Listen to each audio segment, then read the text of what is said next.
ఇప్పుడు పిఠాపురంలో టెంపుల్ లో ఉన్నాను. అదిగోండి ఇది పిఠాపురం టెంపుల్. బ్యాక్ సైడ్ కనిపిస్తుంది కదా మొత్తం నది. మొత్తం స్నానం చేసేసాను.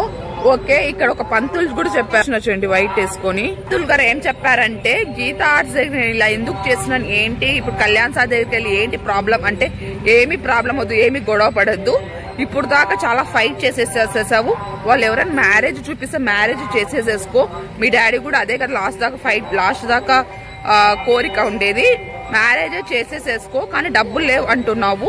కళ్యాణ్ సార్ని ఎంతో కొంత డబ్బులు అడిగేసేసి రేపు గాని ఎల్లుండి గాని పిఠాపురం నుంచి డైరెక్ట్ ఆఫీస్ దగ్గరికి వెళ్ళి చెప్పేసేసే. నేను ఆ అబ్బాయిని చూసానండి, ఏదైతే కాశీకి వెళ్లే ముందు కదా గీతార్స్ వాళ్ళకి మ్యారేజ్ చేస్తాను అది అని చెప్పినప్పుడు నేను ఆ అబ్బాయిని చూసాను. నా క్యారెక్టర్ ఎలాంటిదో ఏంటో అతను ఎలా అనుకుంటున్నాడో నాకైతే తెలీదు.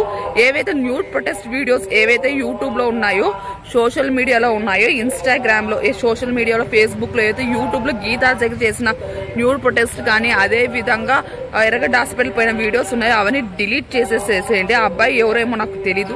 ఆ అబ్బాయితో కూడా నేను క్లారిటీతో చెప్పేస్తాను. టైం పాస్ కోసం అయితే నేను మ్యారేజ్ చేసుకోను. మ్యారేజ్ చేసుకునేటట్లయితే నేను వెంటనే ఎల్లుండే డ్రాప్ అయిపోతా. నేనైతే టైం పాస్ కోసం అయితే మ్యారేజ్ ఒప్పుకోలేదు గీతార్స్ లో, నా లైఫ్ కోసమే ఒప్పుకున్నా. ఎందుకంటే గీతార్స్ దగ్గర ఇష్యూస్ అయినా కానీ గీతార్స్ వాళ్ళు చూసుకుంటారు ఆ ప్రాబ్లమ్స్ అన్ని. అండ్ ఆ అబ్బాయి ఎలాంటి వ్యక్తి ఏంటంటే ఆ అబ్బాయి క్యారెక్టర్ కూడా నేను అక్కడికి వచ్చాక డిసైడ్ అవుతా. నేనైతే పిఠాపురానికి రావడానికి మెయిన్ కారణం కళ్యాణ్ సార్ కి జరిగిన విషయాలన్నీ చెప్పేసి సొల్యూషన్ తెలుసుకుందాం అనుకున్నా. కానీ ఈ లోపల ఇక్కడే సొల్యూషన్ ఇచ్చేసేస్తారు. గీతా ఆర్ట్స్ వాళ్ళు కూడా నాకు ఎటువంటి గొడవ వద్దు, ఏమి వద్దు, రేపు వస్తానో ఫ్రైడే వస్తానో తెలీదు.